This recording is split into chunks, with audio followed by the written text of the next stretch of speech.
accompanied by goons. Case in point, it has been witnessed repeatedly. The plan promised that no Kenyan will be evicted without following the due process of law and, where applicable, compensation. Unfortunately, over the last 4 years, Kenyans have not been spared the wrath of Mr. William Ruto's brutal regime and have been violently evicted from their homes and business premises. Mr. William Ruto has established an assassination network in Kenya to deal with political dissent and to assist Kenyans having an issue with one another to eliminate those they don't agree with. For example, in the 2024, during the Gen Z and Sabasaba protests, the government told us that guns were stolen from Kikuyu police station. The truth of the matter is that no guns were stolen. They never left the police station. Those guns were removed from the police records to be available to goons and rogue police officers to carry out illegal attacks and assassination of Kenyans. Look at the classic example of Dr. Victoria Mutiso, who was assassinated on 19th July 2026, and lawyer Matthew Chalo, Bob, on 9 September 2025, by senior police officers in a feud related to personal property. This heinous murder was planned and executed by police officers from Kikuyu police station. This police station, as I've said, is a crime scene and an assassination empire. This is a situation in 4 years William Ruto has achieved to put up an assassination team available for hire by Kenyans who may want to eliminate other Kenyans. Rachel Wandeto was doused with petrol on the allegation of having a tattoo on her breast. CS Kipchumba Murkomen IG Douglas Kaja visited her in hospital. William Ruto vowed that the killers would be arrested. They said her death was motivated by certain political leaders. The scheme was planned and orchestrated by CS Murkomen and a nominated senator. Despite William Ruto having instructed that the killers be arrested, 3 months down the line, nobody has been arrested. Nobody will be arrested because she was killed by the police. The Reverend Dumia Kariuki of PCA Nakuru, a vocal church leader, was killed by Nairobi Sierra, a squad formed by Kipchumba Murkomen to intimidate the PCA church to agree to sell their properties in Mombasa, Nairobi, Kajiado, to William Ruto. The U.S. State Department, Bureau of Democracy, Human Rights and Labor, the Kenya National Commission of Human Rights, and the Independent Medical Legal Unit have documented over 700 cumulative cases of extrajudicial killings and forced disappearances across Kenya since late 2022 when William Ruto came to power. And with, of course, notable surge tied to the 2024 Gen Z protests, where 60 young boys and girls were killed.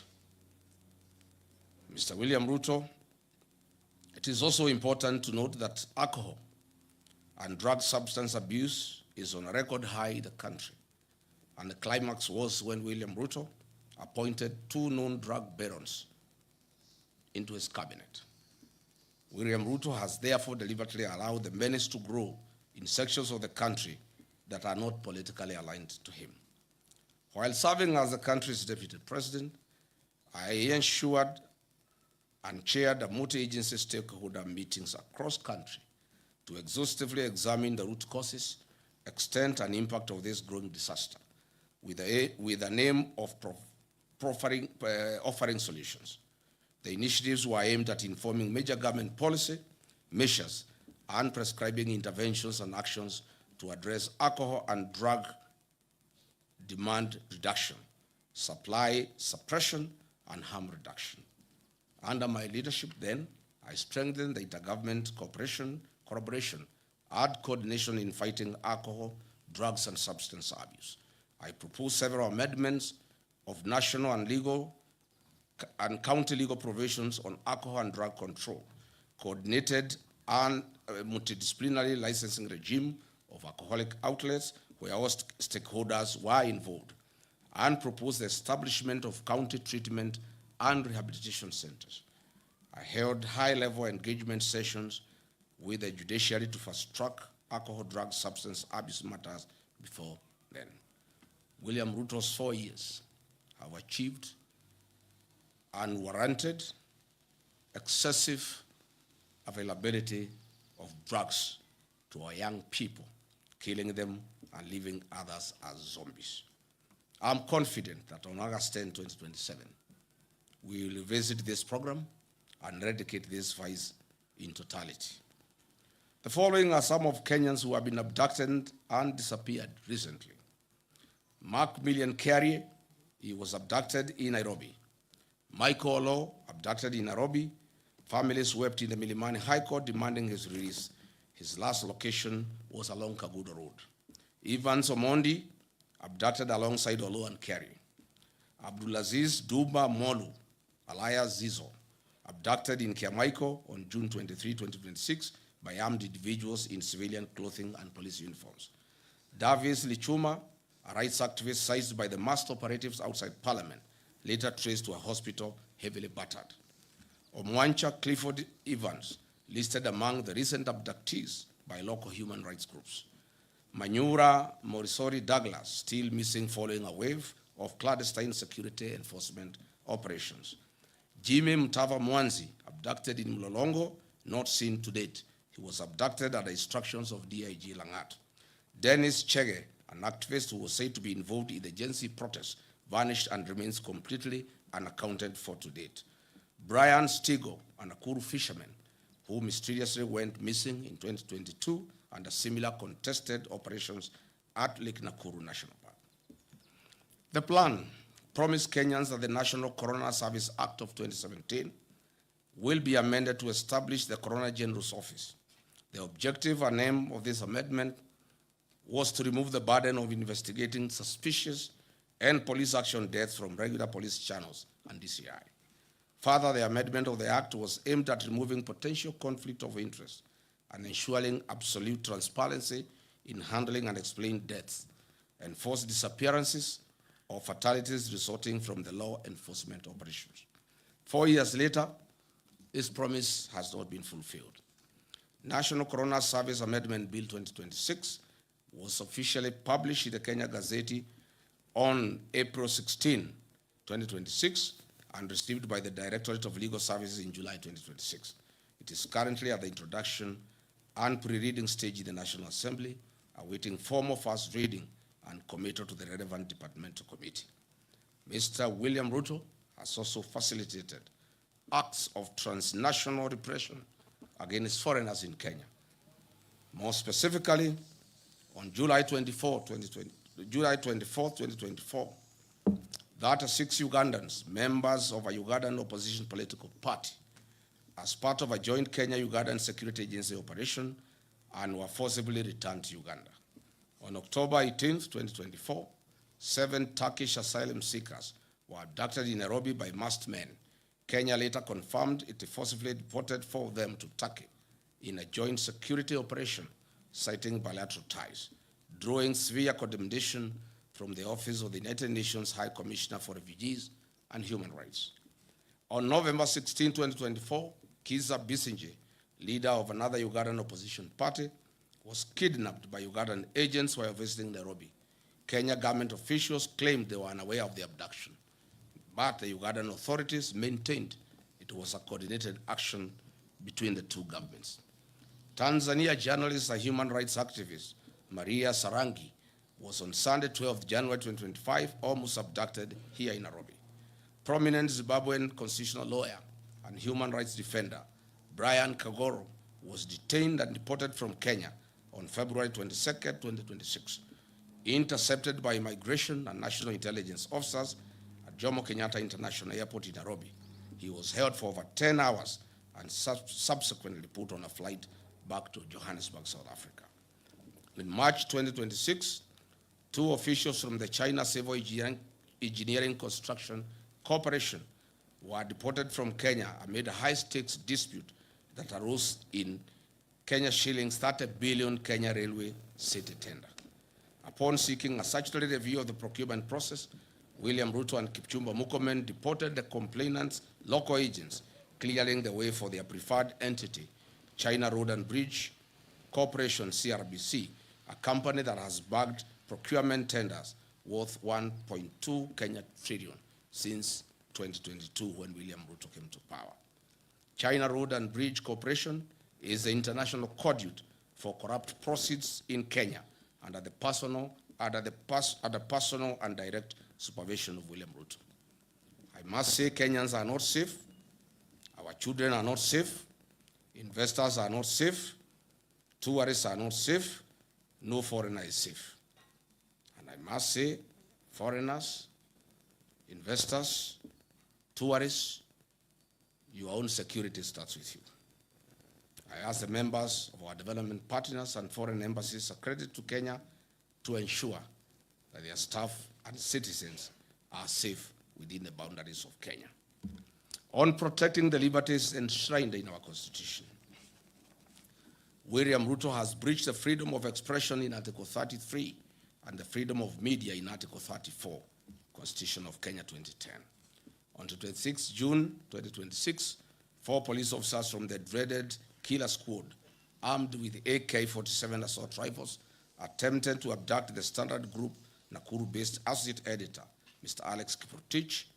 This attack is a defiance to truth and total on the freedom of media, as stipulated in Article 34 and 35 of our Constitution. In the last 4 years, several media houses, including the Nation Media Group, the Standard Media Group, MediaMax Network, and several journalists were subjected to online campaign and disinformation campaign by the government of William Ruto. Reports show that 24 cases of violence towards journalists were recorded during the 2024 Gen Z protests. The Kenya Kwanza Covenant pledged to root out corruption, guarantee financial autonomy for key oversight bodies, and enforce Chapter 6 of the Constitution of Kenya on leadership and integrity. Mr. William Ruto has broken this covenant to the people of Kenya and instead orchestrated outright plundering of the country's resources for his personal benefit and enrichment. On 31st December 2024, Mr. William Ruto was ranked as the second most corrupt president in the world by the Organized Crime and Reporting Project.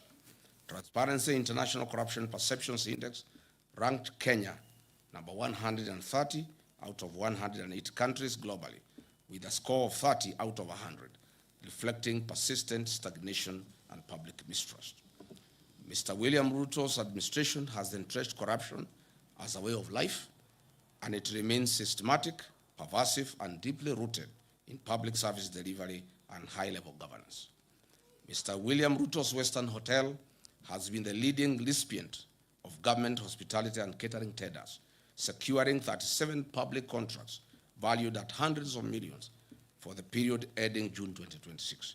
Contracts have come from state corporations, state departments, and county assemblies.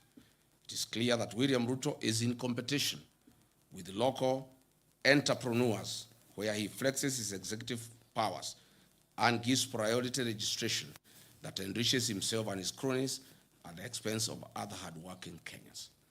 I want to bring to the attention of the people of Kenya some of the biggest scandals that we have witnessed in the last 4 years. In the current financial year, State House budget has grown from Kenya shillings 8 billion to 18 billion Kenya shillings, an increment of over 10 billion Kenya shillings. These are the funds that are used to bribe the people of Kenya.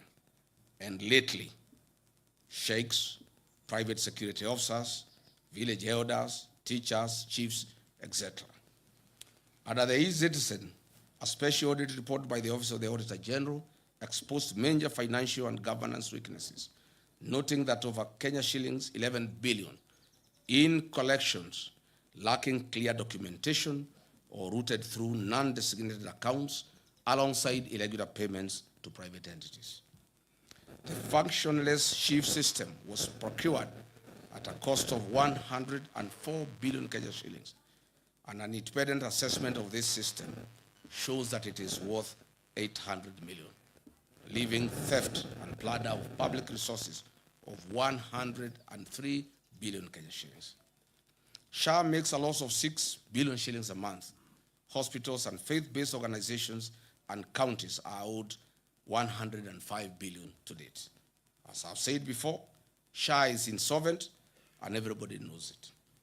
On the affordable housing program, the Office of the Auditor General reports that have flagged major legal and operational risks regarding fund utilization, including untraceable international development loans, low fund absorption, and missing land ownership documentation for ongoing projects. Further, the levies deducted from Kenyan pay slips are invested in a third-party financial service firm licensed by the Capital Markets Authority. How are their fees determined? How much has been paid out to date? What is his association with William Ruto? On the restoration of Nairobi rivers, Mr. William told Kenyans that on December 25, that Nairobi River will have fish. Can members of the press visit this river tomorrow and bring us one piece of fish?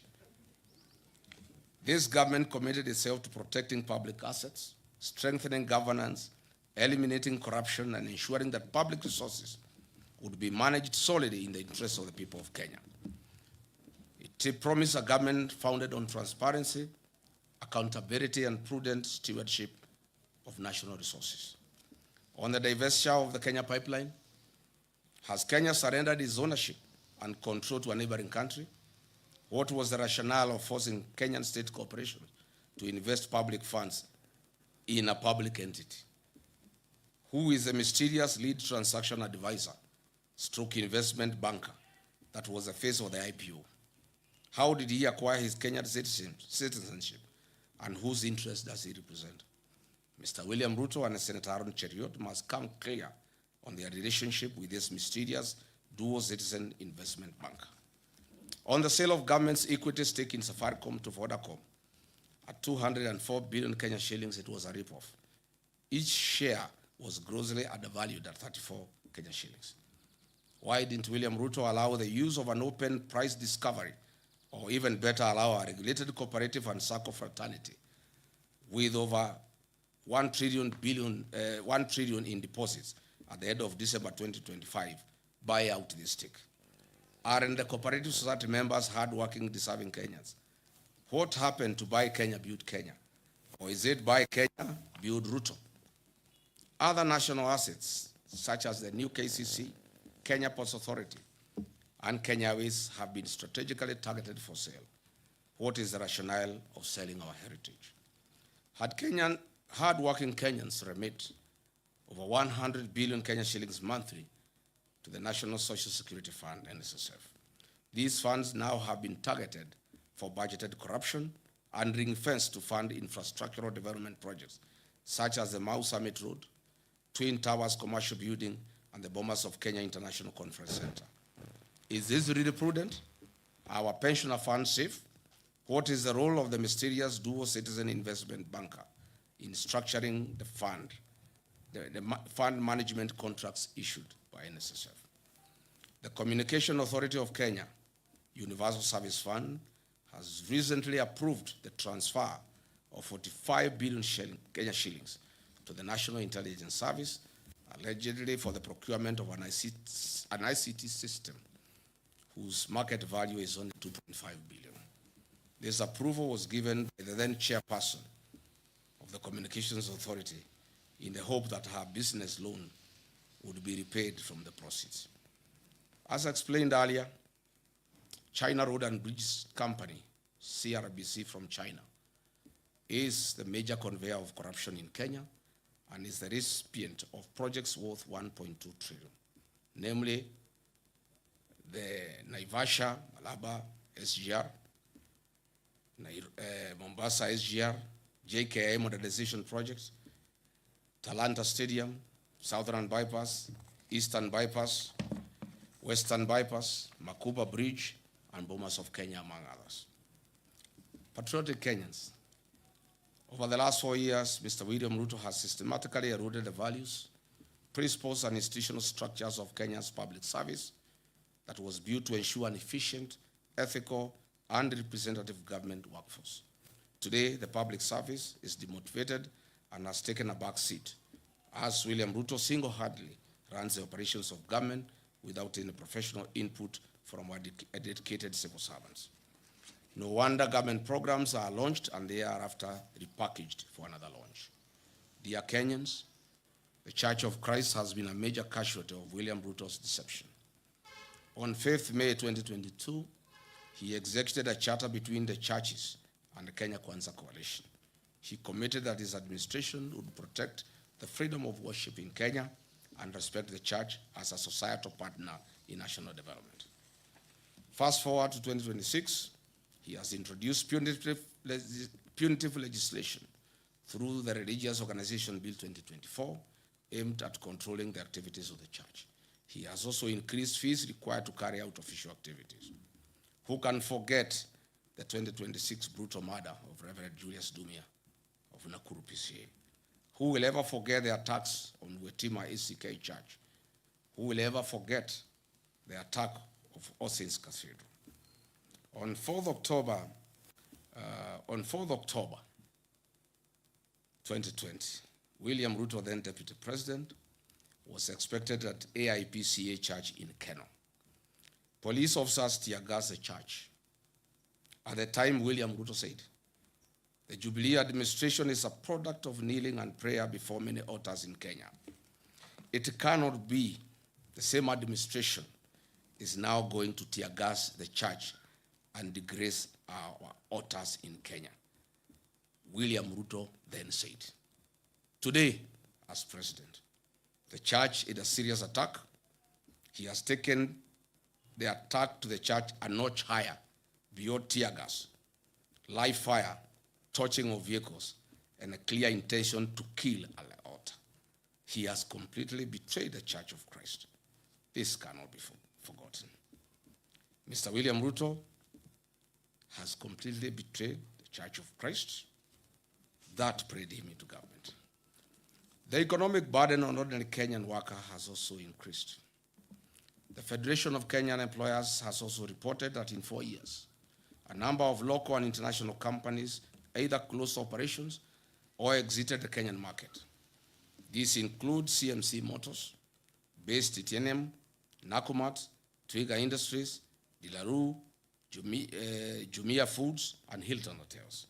Today, households continue to experience severe financial squeeze due to cumulative tax charges, high utility costs, transport costs, and a stagnant job market that has limited formal opportunities. While in office as Deputy President of the Republic, I championed the restoration and the recognition of prior learning program as an avenue to increase opportunities and income for non-certified but skilled Kenyans that are the providers of goods and services that we consume as a nation.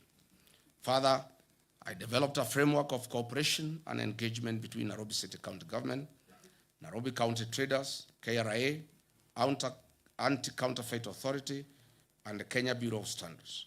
The objective of the framework was to A, provide a platform for resolution of disputes arising out of trading activities and the informal sector, foster goodwill, cooperation, and consultation between the parties, recognize the importance of collaboration in achieving shared goals in the informal sector, and promotion and improvement of the well-being of traders and their micro, small, medium enterprises. What happened? As soon as I left office, William Ruto and Nairobi City Governor Johnson Sakaja abandoned this framework. You all remember that on 8th August 2022, a liter of super petrol retailed at 159 shillings. A liter of diesel retailed at Kenya shillings 140. As we speak today, the price of super petrol is 214 Kenya shillings and diesel 222.86 for a liter of diesel, representing an increase of 34.05% and 59.18% respectively. These increases have been contributed to higher transport costs, increased food prices, and a greater pressure on household incomes. Kenyans will recall that on April 2026, I exposed the opaque nature of the government-to-government framework and detailed its contribution to an increased landed cost of fuel products. The whole scheme and con game were nothing like G to G. It is government route. What I'm saying in a nutshell is that the high cost of fuel has nothing to do with international prices. It has everything to do with business interest of William Ruto, where he is a key player of oil importation and distribution in the country. The average Kenyan worker loses between 45 and 50% of their monthly earnings that are deducted through punitive levies and taxes, leaving significantly less disposable income for their households. For example, a teacher in Wajir earning a gross salary of 50,000 in 2022 took home approximately 42,000 Kenya shillings. Today, under William Ruto, the same teacher who is making 50,000 takes home 38,000, while facing substantially higher food, fuel, transport costs, reduced school capitation, and increased challenges in accessing healthcare.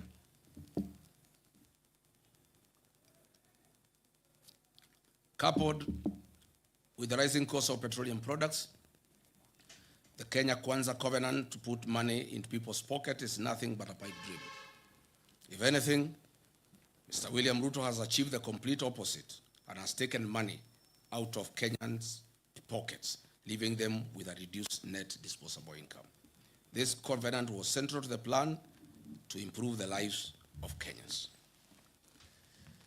As the party leader of DCP, I once again called on this government to cushion the payslip by suspending the affordable housing levy and reducing the payee tax burdens. This, together with the review of petroleum price framework, taxes charged will give Kenyans an increased net income. A punitive and unpredictable taxation regime is one of the principal causes of the high cost of living. William Ruto should lead from the front and actualize his promise made in the wake of the 2024 Gen Z protest to reduce government recurrent expenditure. State House does not need 18 billion Kenya shillings for 12 months. These funds could be used to subsidize rising fuel and food costs for the benefit of Kenyans. Or better still, these funds can be used to ensure farmers in arid and semi-arid lands have access to clean water for domestic purposes, farming, and for their livestock. Patriotic Kenyans, Mr. William Ruto promised to build a disciplined, transparent, and accountable government founded on prudent public finance management, constitutionalism, and the rule of law. He pledged to reduce the cost of government, manage public debt responsibly, eliminate corruption, strengthen institutions, and uphold the Constitution while protecting the rights and freedoms of every Kenyan. 4 years down the line, the government introduced new tax measures, expanded statutory deductions, implemented changes to public finance management, and undertook toxic borrowing to finance government programs. It also introduced reforms affecting public institutions and the administration of government. Instead of easing the financial burden on citizens, the tax burden has increased significantly. Households have experienced reduced disposable income while facing higher prices for food, fuel, electricity, and other basic commodities. On the debt management, why is this regime in open violation of Article 211 of the Constitution of Kenya 2010 and Section 15, 2C of the Public Finance Management Act 2012 that strictly prohibits the financing of recurrent expenditure using debt?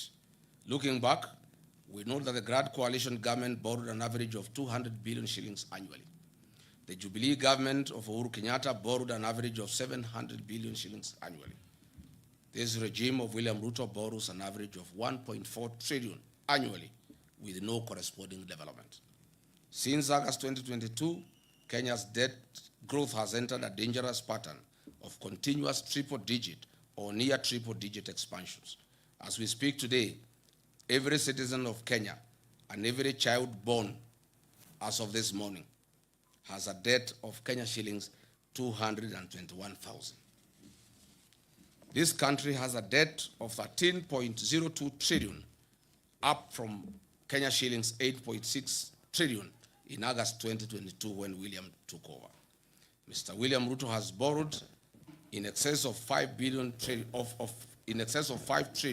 over the last 4 years. This regime, on a borrowing spree, borrows an average of 3.5 billion Kenya shillings daily and steals 3 billion shillings daily. Why borrow to steal?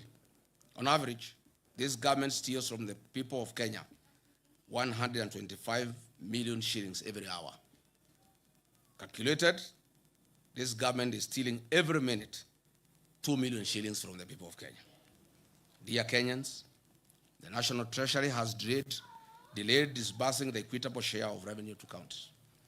These cash flow delays have routinely stalled county operations, delayed staff salaries, and inflated pending bills to over 156 billion, despite legal mandates requiring timely monthly transfers. Misplaced priorities such as funding State House budget by 10 billion, building state lodges and airstrips has caused cash flow constraints. The strengthening, devolution, and improving the timely disbursement of funds was at the core of the Kenya Kwanza Covenant with the people of Kenya. Once again, this promise has been broken. Patriotic Kenyans, ladies and gentlemen, measured against the promise to lower the cost of living, improve access to affordable credit, and strengthen small businesses, the evidence presented suggests that many Kenyans have yet to experience the relief that was promised. Mr. William Ruto made an ambitious commitment to the people of Kenya. The promise was to place young people at the center of Kenya's economic transformation and restore hope to millions of young people seeking meaningful work. The population of Kenya is 75% youthful. The African Union has long urged African countries to harness this demographic dividend by investing in young people.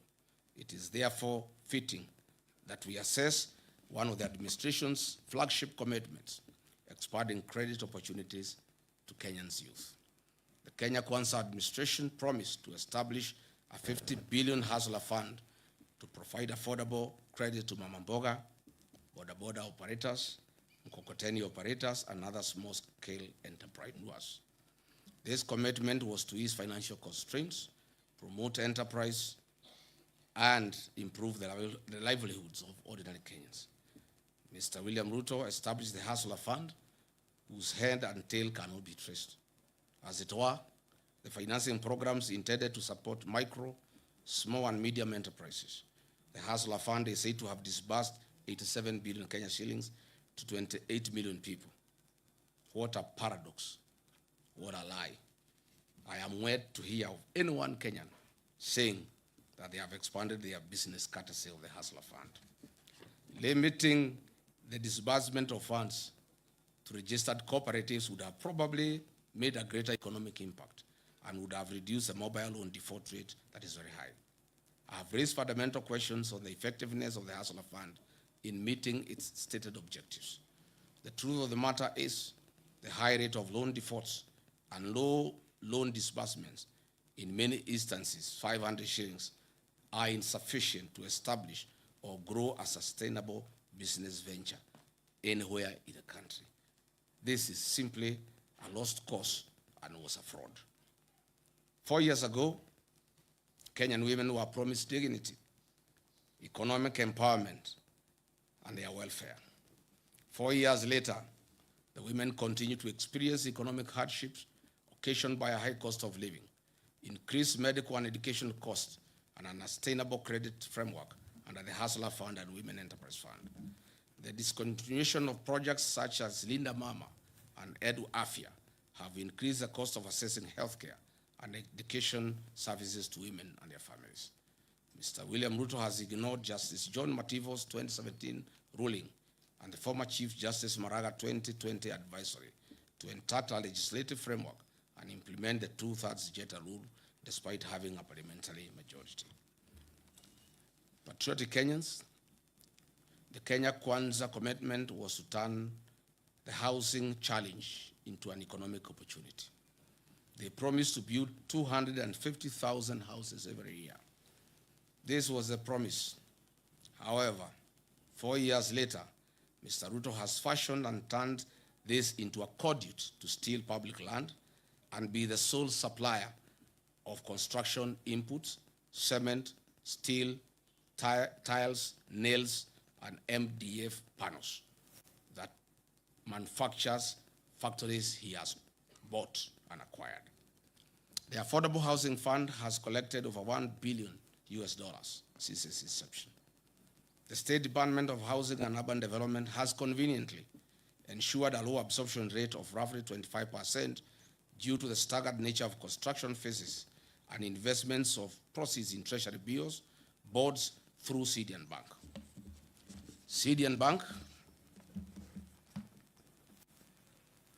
CDN Bank is today classified as Tier 2 medium-sized bank.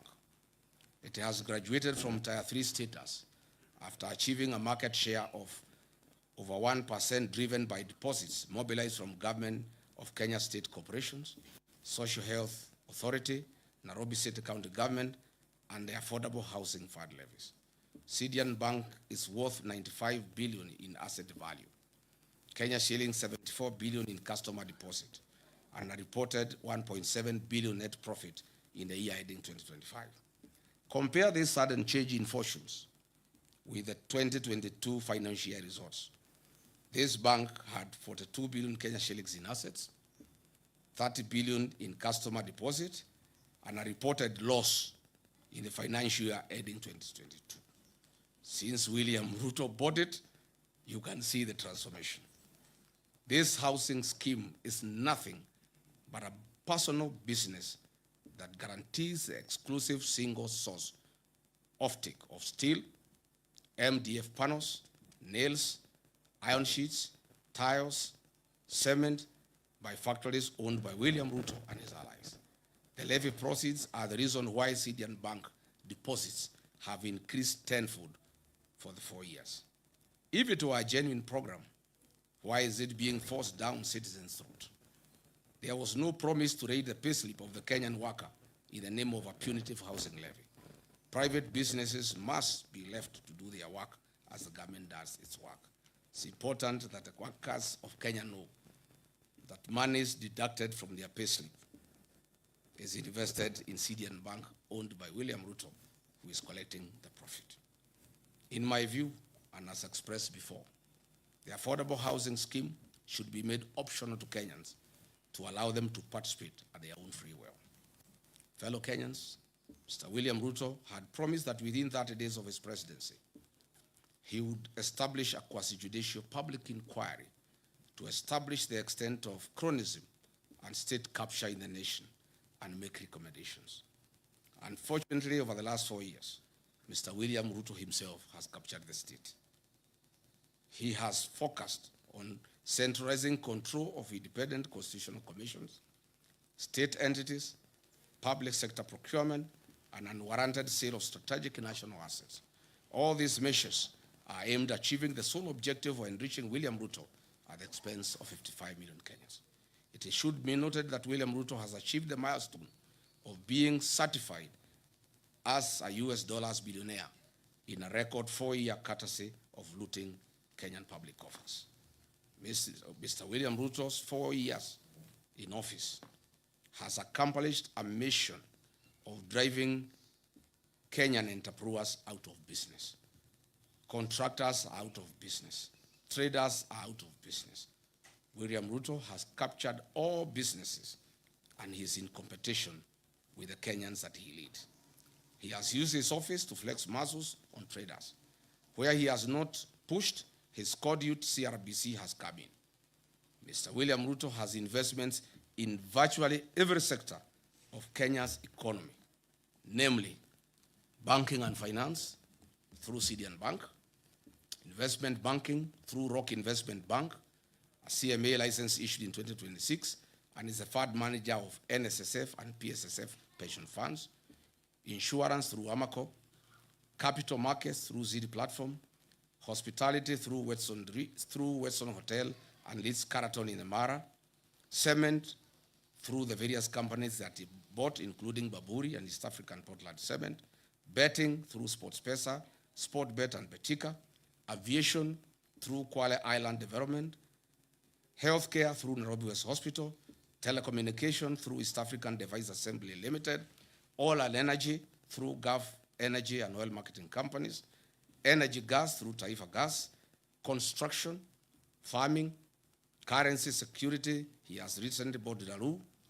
Transport, he has even gone into the matatu business. He now has over 100 matatus in Nairobi.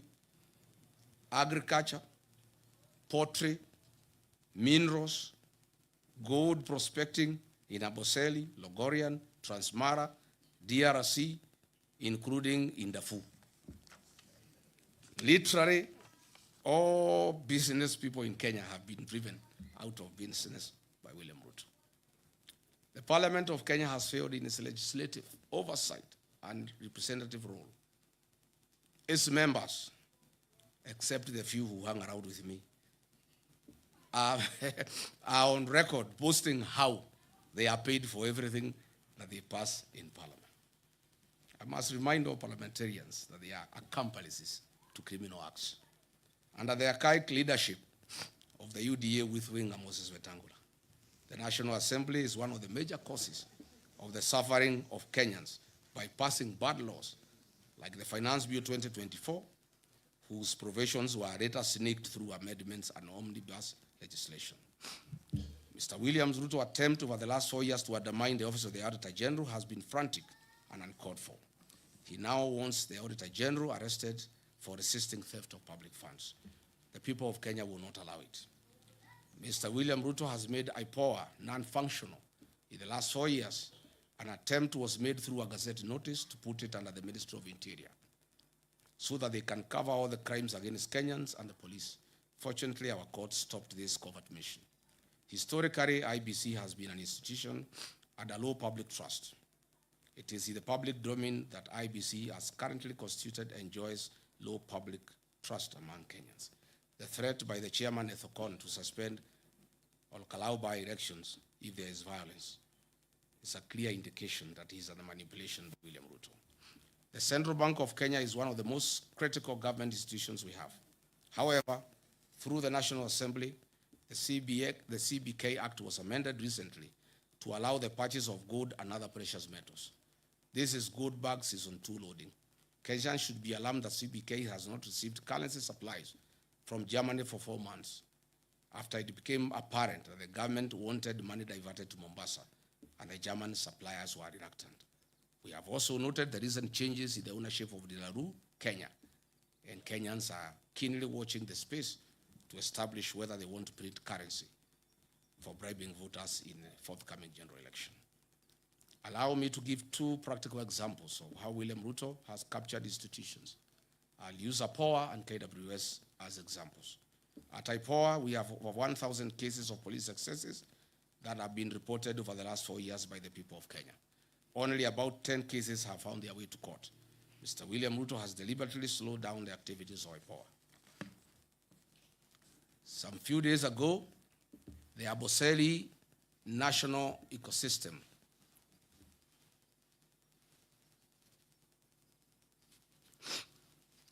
the Aboseli National Park ecosystem, 15 elephants died and some lions died later.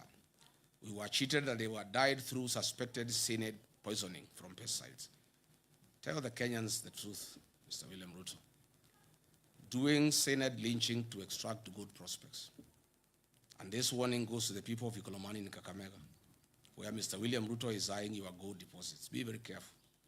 Again, the CS for Health issued Gazette notice number 11492 on 30th July 2026 on the mandatory inbound travel health insurance for tourists traveling to Kenya to have travel insurance in Kenya. We know the reason. This is because goons are after tourists in the country, and now they want to force an insurance policy down their throats.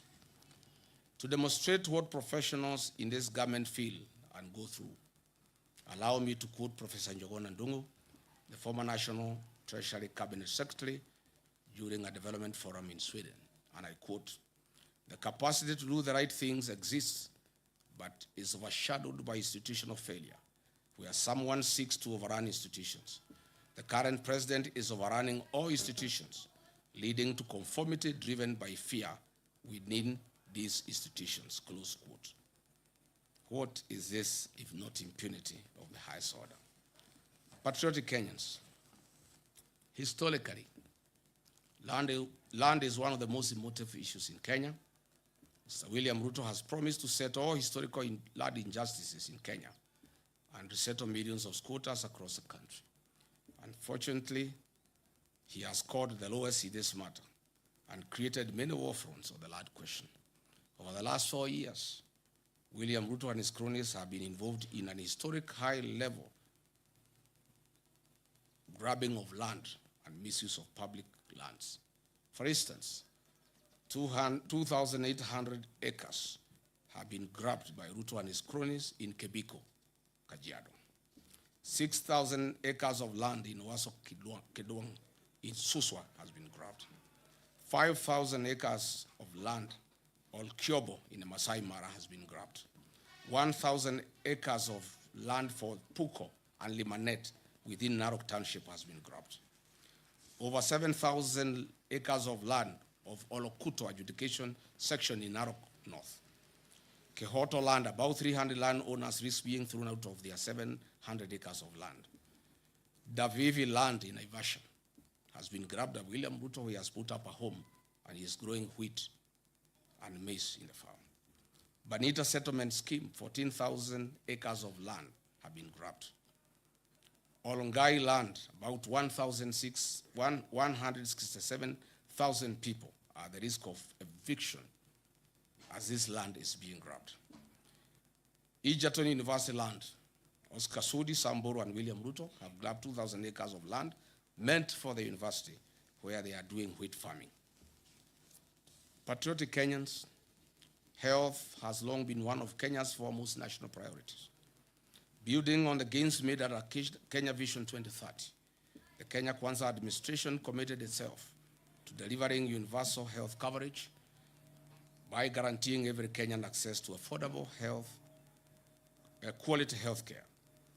The plan pledged to realize the constitutional right to health through a reformed national health insurance scheme founded on the principle of leaving no one behind. To implement this commitment, the government replaced the National Health Insurance Fund, NHIF, with a failed and fraudulent scheme called SHA that has left millions of Kenyans on their own. The discontinuation of Linda Mama and Edu Afia on December 31st, 2023, has left significant gaps in healthcare coverage. In 2022, Edu Afia provided medical cover to 3.4 million secondary school students at an annual cost of 3.2 billion. Today, approximately 4.1 million secondary school students no longer enjoy that medical cover, leaving parents to bear the full cost of treatment. Mr. William Ruto had committed to addressing the inequities in Kenya's education system so as to level the playing field for all children, irrespective of their background. He further committed to equitable universal basic education defined as 12 years of schooling. He further committed himself to protecting and strengthening the gains made under free primary education and free day secondary education, while ensuring that every Kenyan child had access to quality, affordable, and equitable education. He also pledged to strengthen higher education financing and invest in the nation's human capital. The William Ruto government inherited landmark education reforms introduced by previous administrations. Free primary education launched in 2003, free day secondary education introduced in 2018, that had significantly expanded access to education for millions of Kenyan children. The commitment was not only to preserve these gains, but to build upon them by ensuring adequate capitation, sustainable financing, and improved access to quality education for all. In the words of the third president of the Republic of Kenya, the best president we have ever had, Mzee Mwai Kibaki, and he said, and I quote, "Education is the ultimate means of ensuring an equitable society. Equitable education ensures that every child has a chance to fulfill their potential and rise to the highest level of accomplishment," close quote. 4 years later, the government has caused irreparable instability and confusion in the educational sector. The gains made by the previous administration under free primary education and free day secondary education have been eroded to dust. Secondary school parents now shoulder substantially higher education costs, while the level of government capitation has failed to keep pace with inflation and rising operation costs. The capitation rate established in 2017 was 22,000 per student. However, today's schools receive only 9,000 per student during the previous financial year, creating a significant funding gap. Our public universities are facing unprecedented financial distress. University debt has increased from 60 billion in August 2022 to approximately 100.3 billion Kenya shillings, representing an increase of Kenya shillings 40.3 billion, or about 67% increase. As a result, many institutions are experiencing severe financial challenges that will affect the delivery of quality education.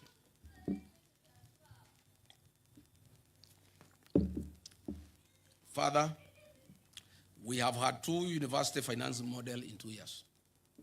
Measured against the commitment to strengthen education, protect free basic education, and improve access to higher education, the evidence presented suggests that the sector has experienced significant setbacks, placing greater financial pressure on families and creating uncertainty for learners and institutions alike.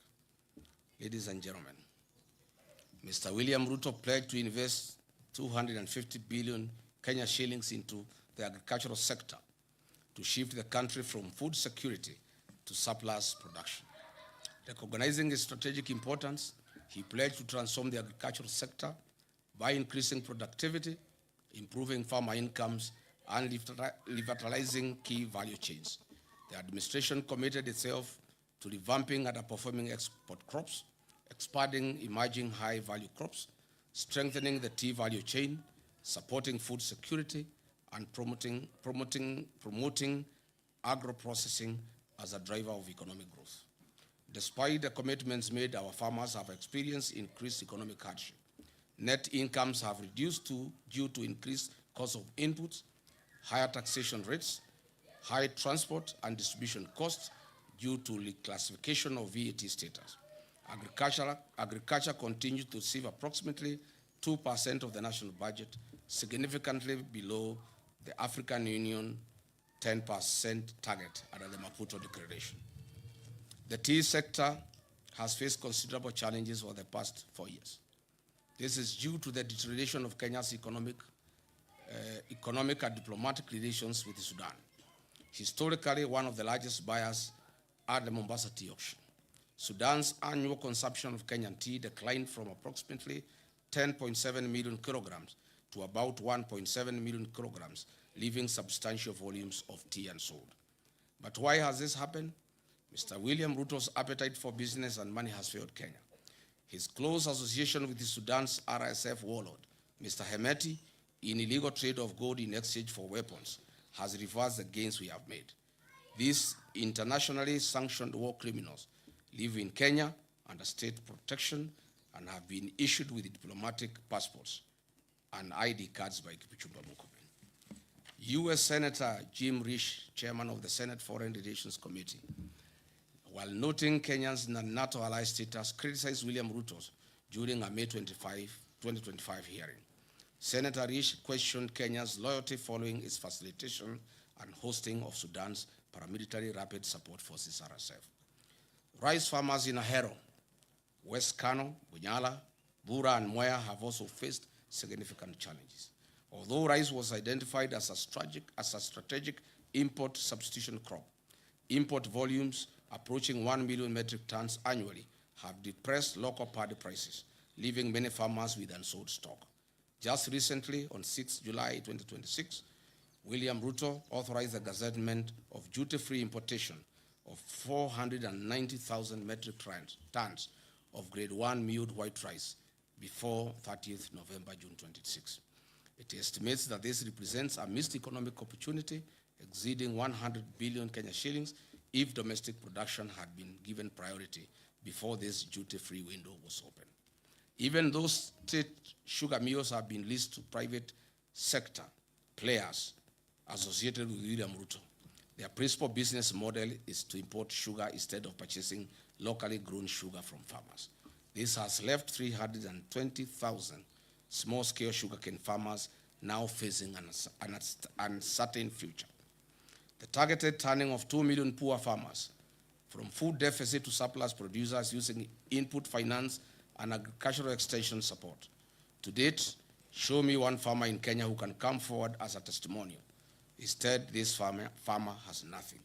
In fact, small-scale farmers in Moya and Ahero are currently in court trying to salvage their crop after government gazetted the importation of 490,000 metric tons of rice for importation.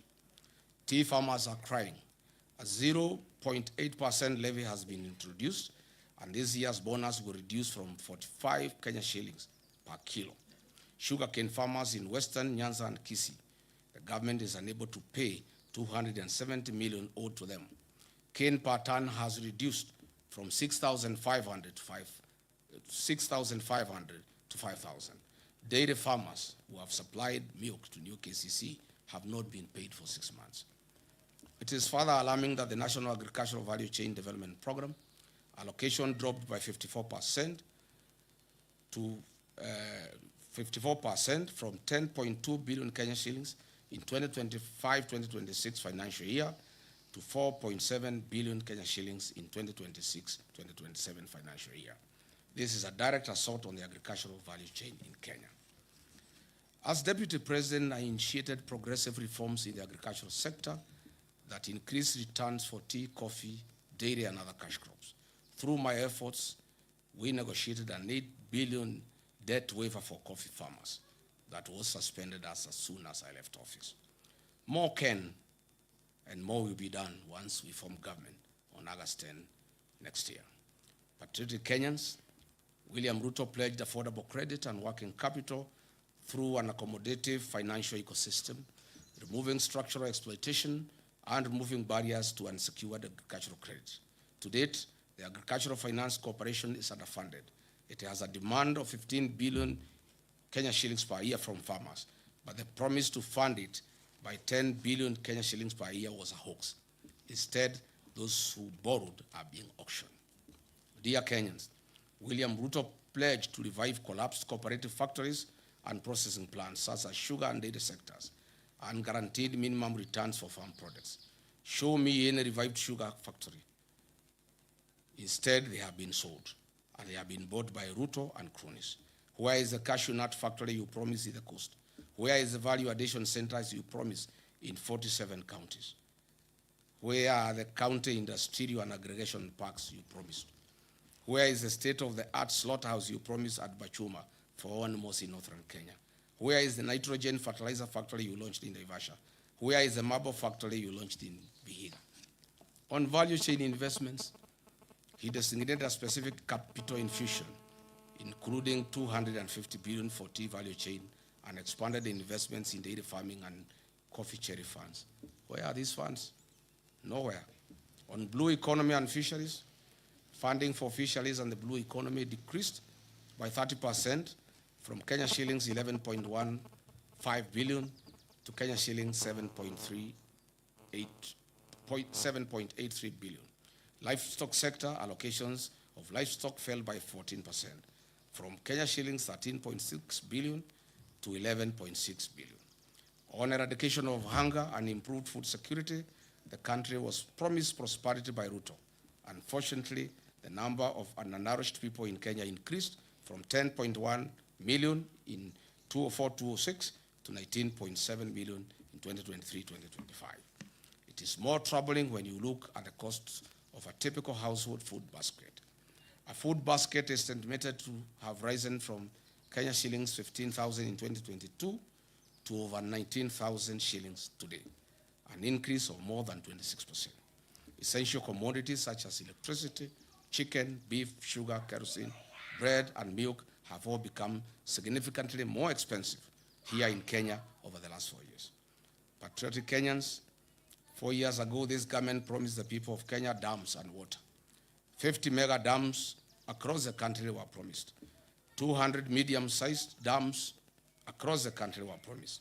1,000 small dams were to be constructed across the country. These dams included High Grad Force Dam along the Tana and Mutonga rivers to South Kitui, Tharaka Nithi, and Embu counties. Soin Koru Dam in Kisumu, Rumuruti Dam in Laikipia, Mohoya Dam in Nyeri, Kirinyaga. Revival of Arol and Kimorel Dams.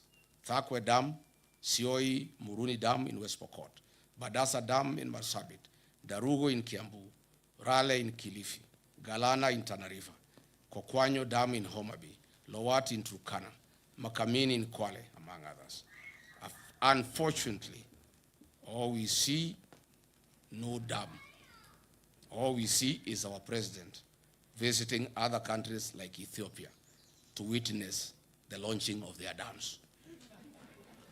Where are these dams, Mr. William Ruto, in 4 years? On matters of environment, this administration had committed to grow 15 billion trees by the year 2032. What we are witnessing is the lifting of the logging ban and the systematic logging in national forests under the cover of the Kenya Forest Service. Numerous court cases have been filed by international conservation groups Greenbelt and the Law Society of Kenya against the government's attempt to develop build infrastructure in protected natural habitats. Talanta Stadium and Bomas Conference Center Link Road that will see over 100 acres of forest destroyed. Upper Imend Forest in Meru is being cleared for the construction of a state lodge, a golf course, and an airstrip, which will exercise and clear 200 acres of forest. Where was this promise? Even the trees at the gate of State House have been cut. Is this still part of the growing 15 billion trees? Patriotic Kenyans, in foreign affairs, we had the worst since independence. Kenya's nose is poked everywhere, including the war in Ukraine and Russia, where our young men are lied to that they are jobs, well paying for that matter, but they find themselves in the war front. Reports indicate that we have lost 19 Kenyans, including Clinton Nyapara, Dennis Bagaka, Erastus Mundia, Simeon Wahome, Eric Mwangi, Ronald Kibet, Shadrach Wafula, Othiabo Martin, Ibrahim Yahaya, among others. Several other Kenyans in their hundreds remain unaccounted for, and hundreds of others are still active in the war zone. Their parents are keen at home, still crying to see their loved ones back home. A person who was in Kenya in 2022 would wonder whether the Kenya Kwanza commitment to a creative and robust foreign policy whose pillars will be economic and commercial diplomacy changed into converting our young Kenyans into war fugitives in far countries. As if that is not enough, the footprints of Kenya adversary in DRC Congo war zone and M23, Sudan's Darfur, Southern Sudan, among others. He had promised to enhance and promote further local investment by Kenyans living in the diaspora. In Mandera County, Jubaland forces have taken over more than half of the town, and William Ruto signed a secret deal with the Al-Shabaab in 2024 that has remained silent. Notably, in July 2026, there were a record 9 terror attacks in Mandera County that resulted in the killing of 5 Special Operation Group SOG officers, and 1 National Police Reservist was killed. The foreign policy has been transformed into a tool to achieve personal gains at the interests of the people of Kenya. Fellow Kenyans, now let us move in and ask Mr. William Ruto the hard questions he deserves. But before that, let me give credit where it is due. There is one promise Mr. William Ruto made to the people of Kenya, and he has delivered 100%. Congratulations, Mr. President. Mr. Ruto, you promised to permanently retire the late Prime Minister, Right Honorable Raila Odinga, in Bondo and finish ODM. You have succeeded in both. Odinga is permanently retired in Bondo, and ODM is no more. There are many prominent deaths that have occurred in Kenya, and they have not been resolved. Kenyans want to know what happened to Raila Odinga. Why were the medical doctors of the late Prime Minister denied access to him at the last hours? Why did he have doctors from Nairobi West Hospital, a hospital closely associated with William Ruto, than his own doctors? Why were the instructions of Raila's doctor ignored that Raila shouldn't travel? Raila Odinga was a respecter of Luo traditions and custom. How could a person known respecter of Luo traditions and customs indicate that he should be buried in 72 hours against all known Luo traditions and customs? Was William Ruto anywhere an executor of Raila Odinga's will?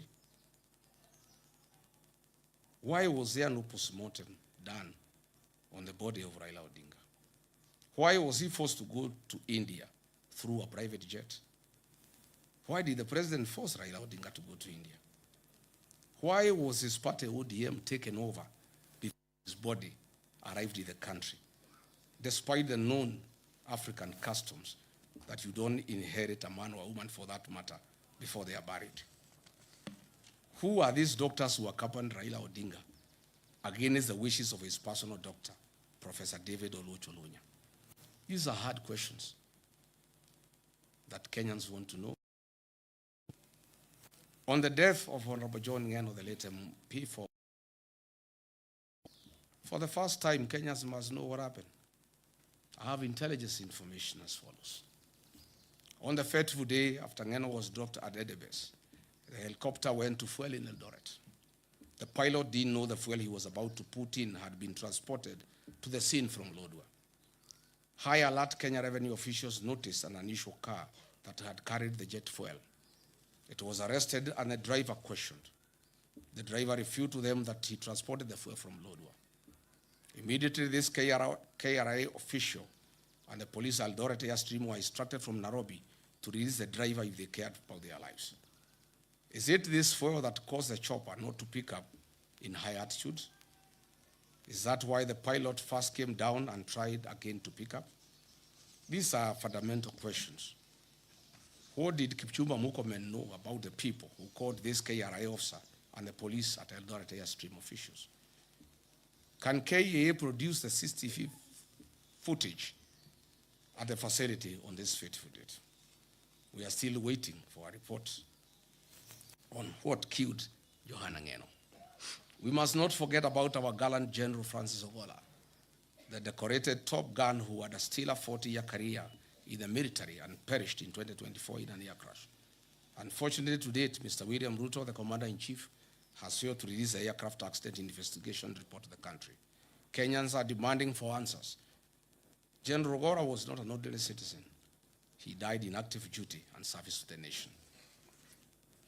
Mr. William Ruto, what do you know about General Francis Ogola's death? Are you willing to tell the country why you allowed General Francis Ogola to fly in a Bell Hue helicopter with a questionable mechanical status? The DPP must use its powers and establish an inquest on these unresolved murders over the last 4 years. The people of Kenya have told me to demand on their behalf a public inquest on the death of Raila Odinga and all the high-profile questionable deaths in Kenya that have occurred in the last 4 years of William Ruto's presidency. I therefore call for a public inquest and proper scrutiny of the same. Today, after examining major commitment against this evidence, after examining every major commitment against this evidence, the verdict is unmistakable. The plan has failed. It is hollow and deceptive. In conclusion, when the plan failed,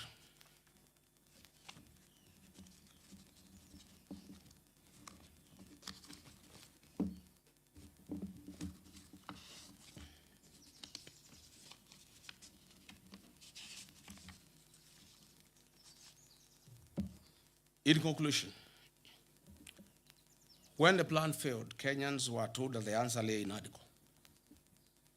It too has failed to deliver the hope, unity, and reforms that were promised. Thereafter came the 10-point agenda, presented as a renewed roadmap to rescue the country. It has equally failed to change the trajectory of our nation. In failing the plan, the administration has failed to keep Kenya on the development path envisioned under Kenya Vision 2030.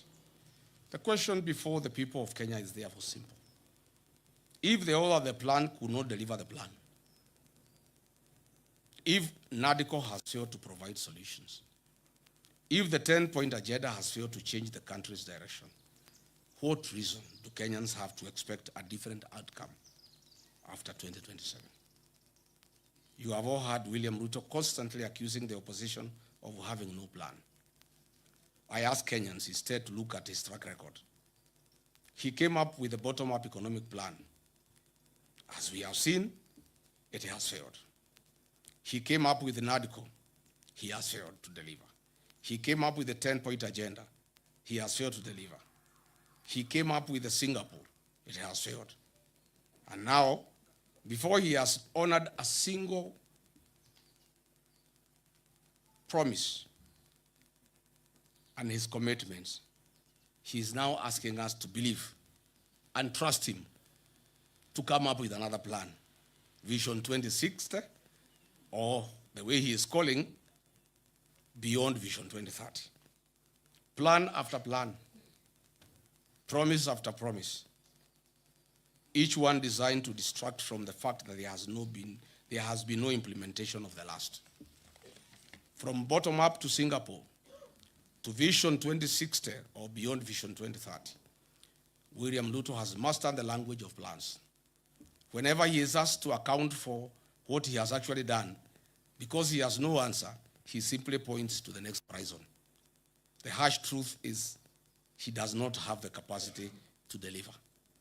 You cannot fail today and ask us to trust you tomorrow for some distant, far future engagement.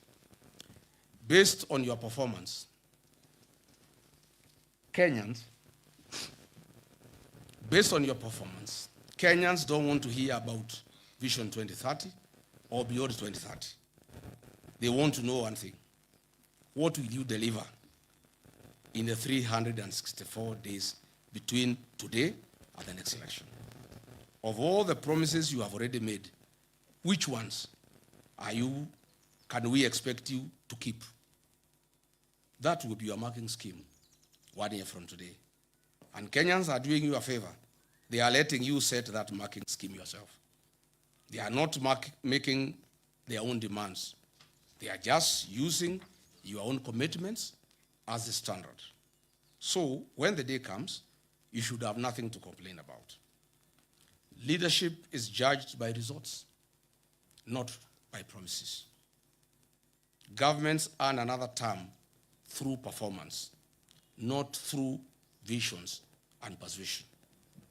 That is why millions of Kenyans are saying one term. One term is not a slogan of anger. It is a verdict on performance. It is a democratic conclusion that one term has been enough because the promises made have not been kept.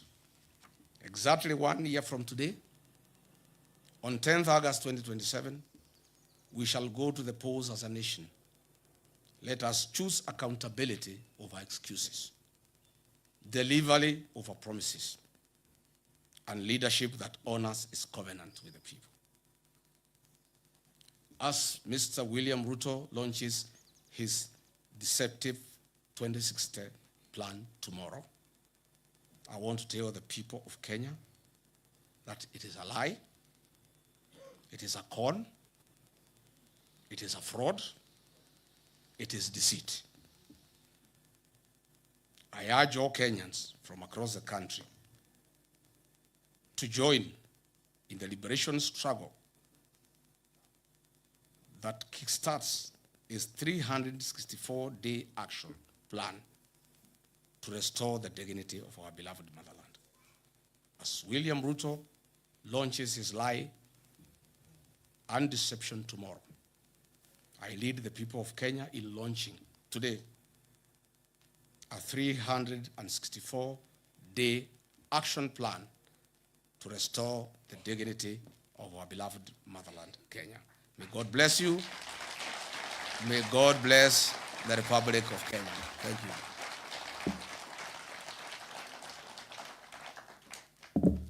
Asanteni sana. Thank you. Ladies and gentlemen, His Excellency the Second Deputy President, State of the Nation Address. Jamani, makofi tunapoendelea kuzingatia maendeleo katika nchi yetu, kuendeleza uongozi wa ukweli na uongozi ambao umeajibika. Studio, tukiwa hivyo tutasalia kusimama tucheze wimbo wa taifa. Basi baada ya hapo tutaweza kuondoka studio.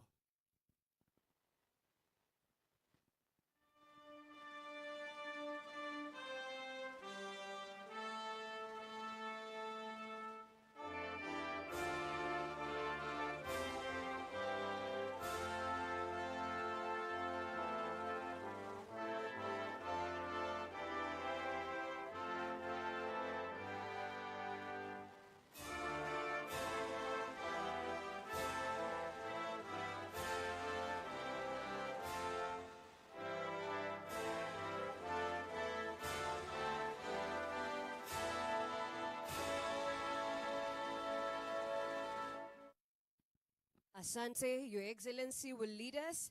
Sote tutasalia kusimama, kisha baadaye tunaweza ondoka kwa hiari.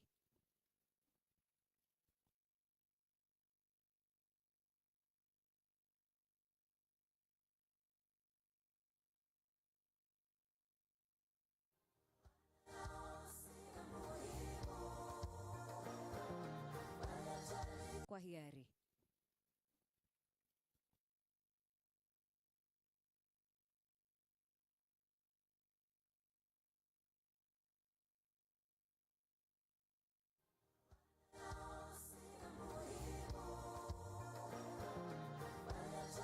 Kwa hiari.